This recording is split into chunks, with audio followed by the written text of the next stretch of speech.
All right, Shalom. I want to give all praise, honor, and glory to Yahweh Bahasham, Yahweh Shai Bahasham, Rakakwadash.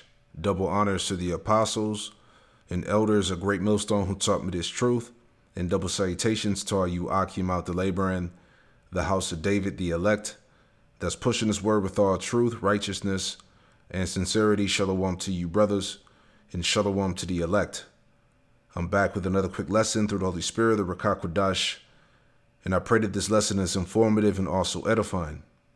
All right, and jumping straight into this article here, reading this headline, this title, it reads, Inside Operation Paperclip, America's secret program that employed 1,600 Nazi scientists in its labs. This is Obadiah 1 and 6, and it reads, it says, how are the things of Esau searched out? How are his hidden things sought up? Okay. And I just wanted to point out that, you know, these German scientists, these Nazi scientists that America brought over during World War II, these are actually Amalekites, going back to Teman, the Temanites, the so-called wise men out of the house of Esau, Edom, right? This is Genesis chapter 36. In verse 11, it says, matter of fact, let's go back.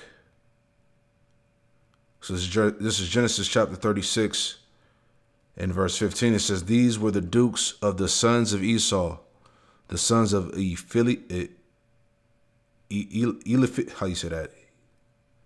Eliphaz, the first son of Esau, Duke Teman, Duke Omar, Duke Zepho, and Duke Kenaz, right? Let's look up this word, Teman. Let's pull it up. All right, Salakia. So blue letter is tripping right now. All right, so that word Teman is Tayaman. All right, looks like Tayaman, Thayaman, Salakia, Thayaman. Right, but I have it pulled up here. Right, so it says Teman. All right, just getting down. It says the eldest son of Eliphaz, the firstborn of Esau and one of the dukes of Edom. It says the genealogy here noted proves that Teman was one of the most important Edomite tribes. And this was confirmed by the fact that Teman is used as a synonym for Edom itself. See, it says the Temanites were famed for their wisdom. See that? The Temanites were famed for their wisdom. All right, going back to being the wise men out of the house of Esau, right? Because in actuality, as we're going to get, these were the smiths, right? And we'll get that in a second. Let's read on a little bit here, right? So it says, during Operation Paperclip, the records of premier German scientists were expunged so that they could secretly work in American labs to give the U.S. a leg up over the Soviets in the Cold War. Right? It says, in the immediate wake of World War II, the Allies were widely venerated for their role in ending the reign of the Third Reich. But the Allied powers also made controversial decisions in secret that were kept classified for decades. Perhaps their most contentious action was the creation of Operation Paperclip, a covert intelligence project that brought over 1,600 Nazi scientists to the United States for research. At the end of the war, the Allies scrambled to collect German intelligence and technology that may otherwise fall into the hands of the Soviet Union. An impending Cold War threatened to destroy the hard-won peace. The United States granted a slew of Nazi scientists immunity for their war crime, so that they could work in their labs instead of Russian ones, right? So let's play this real fast and then we'll grab some more points. Now a look at a moment when national security interests trumped ethical concerns. Jeffrey Brown has our book conversation. Nazi scientists, some of them tied to war crimes including horrific concentration camp experiments, brought to the U.S. in a secret program to advance American security interests during the Cold War. It sounds like the plot of a film drama, but it actually happened, and on a large scale. The story is told in the new book, Operation Paperclip. Author and journalist Annie Jacobsen joins us now. Welcome to you. Thank you. So these were top scientists in the German war effort, sought out by the U.S. military as the war was coming to an end. Yeah, so these were top German scientists, right? Which were really all Amalekites, Temanites, man. As we read here, the Temanites were framed for their wisdom, all right? These were the wise men of Esau, Edom, all right? And let me grab this scripture here, all right? This is Isaiah 54, verse 16. It says, "Behold, I have created the smith that bloweth the coals in the fire." See, Yahweh Shem Shai put the spirit on these Temanites, all right, these so-called German scientists, all right, and equipped them with the knowledge of creating this nuclear technology that we see today, all right?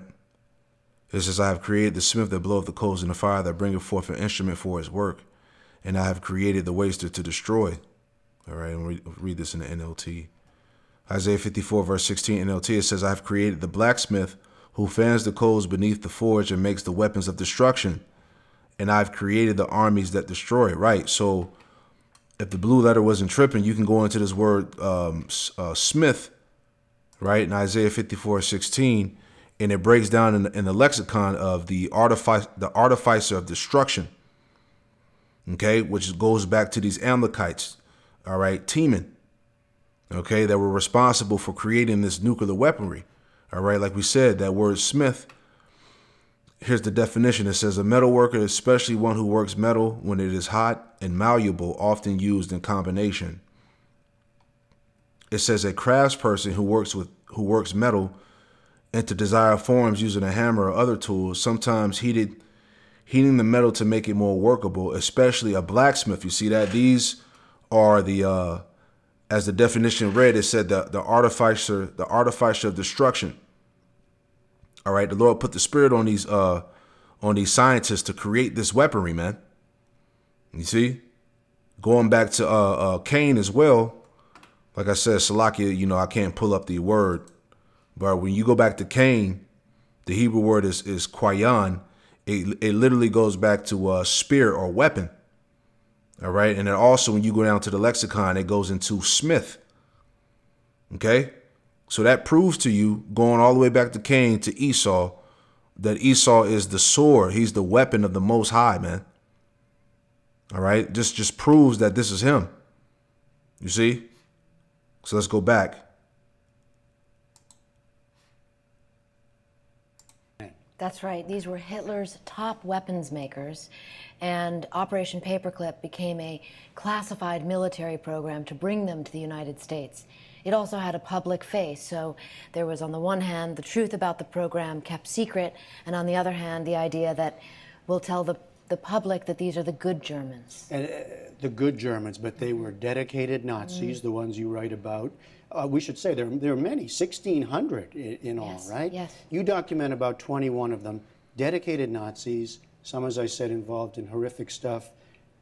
What they did was known, right, to the people to the Americans who were seeking them out. Certainly to the American military intelligence officers who were interviewing them.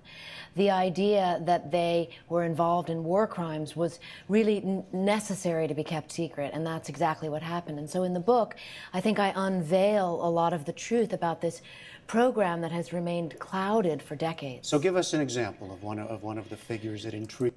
Right. So, you know, I just wanted to make that point in this video. So here's some more information. So it says German nuclear program during World War II. All right, so check this out. So it says Nazi Germany undertook several research programs relating to nuclear technology, including nuclear weapons and nuclear reactors before and during World War II. So going back once again, all right, these are the Smiths. All right, these are the like I said, the blacksmiths. All right. The Lord put the spirit on these devils to make this weaponry, man. All right, because a lot of these so-called German scientists, these German physicists, All right. They go back to Germany, to Poland, you know, Prussia, you know. And really, these are, like I said, these are all Amalekites, man. All right.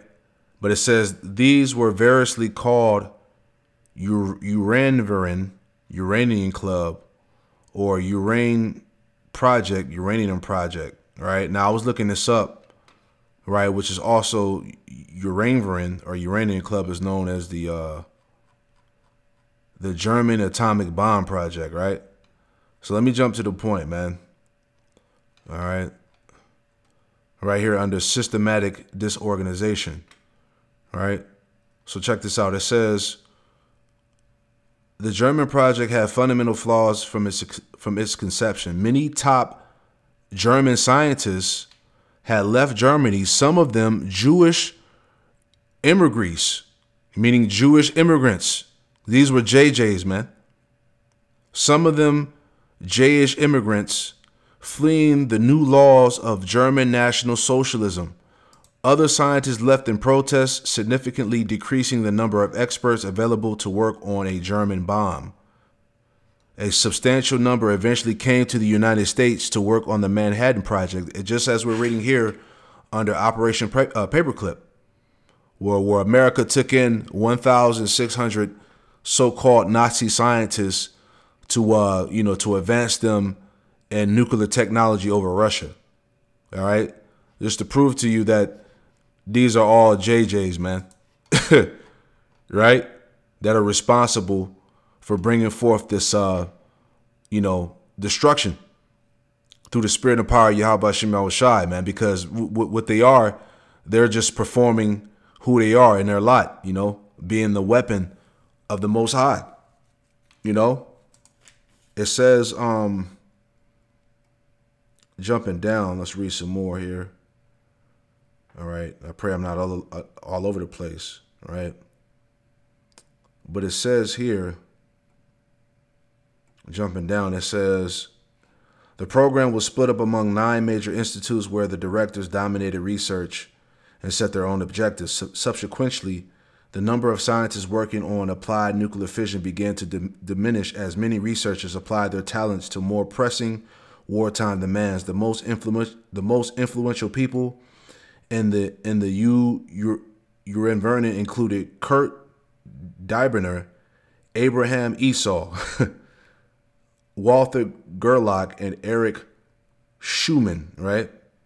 It says Schumann was one of the most powerful and influential physicists in Germany. All right. It says Dieberner, throughout the life of the nuclear weapon project, had more control over nuclear fission research than did Walter Boe, Clauses, Otto Hahn, Paul Hartek, and Werner Heisenberg. Esau was appointed as Reich Marshal Hermann Göring's plenipotentiary for nuclear physicist research in December 1942, and was succeeded by Walter Gerlach after he resigned in December of 1943. Right, and somebody actually posted this on one of my videos on the comment board of this Edomite. All right, whose name was Abraham Esau, which is heavy. So it says Robert Abraham Esau was a German physicist, right? Once again, this is all Amalekites, man. Teman. Okay? It says during World War II, Esau was one of the most powerful physicists in Germany. After World War II into 1948, Esau was a prisoner of war of the Dutch. From 1949, Esau was visiting professor of shortwave technology at the RWTH Aachen. From 1953, he was also head of the Institute of High Frequency Engineering of the German Aeronautical Research Institute, man. So the point is that these are all Amalekites, man. So I just wanted to, bring that out there. This is Isaiah 13 and 5. It says, they come from a far country, from the end of heaven, even the Lord, Yahweh Shema Shai, and the weapons of his indignation, to destroy the whole land, which is the nuclear missiles, man.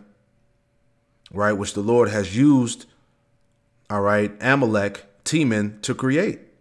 As we read, the Temanites were framed for the wisdom. This is the top you know, German scientists, so-called, that were brought over to America and Russia. You see that? And they were all JJs, man. Can't make this up. Proverbs 16:4, the Lord Yahweh Shemel Shah made all things for himself, yea, even the wicked, for the day of evil. So, hey, these devils had their purpose in aiding in this destruction here, man. You know? These were JJs, man. You know? These top German scientists, right? So-called. You know? So I just want to put that out there, man. You know, just more information about this devil. You know, these German physicists and all of that. You know, all JJs, Amalekites, man. Temanites. You know? So everything is spiritual, you know. Prayer wasn't all over the place. We just wanted to put that out there, man. So I give him all praise, honor, and glory to Yahweh Bahashem, Yahweh Shai, Bahashem Rakakwadash. Hey, Shalom.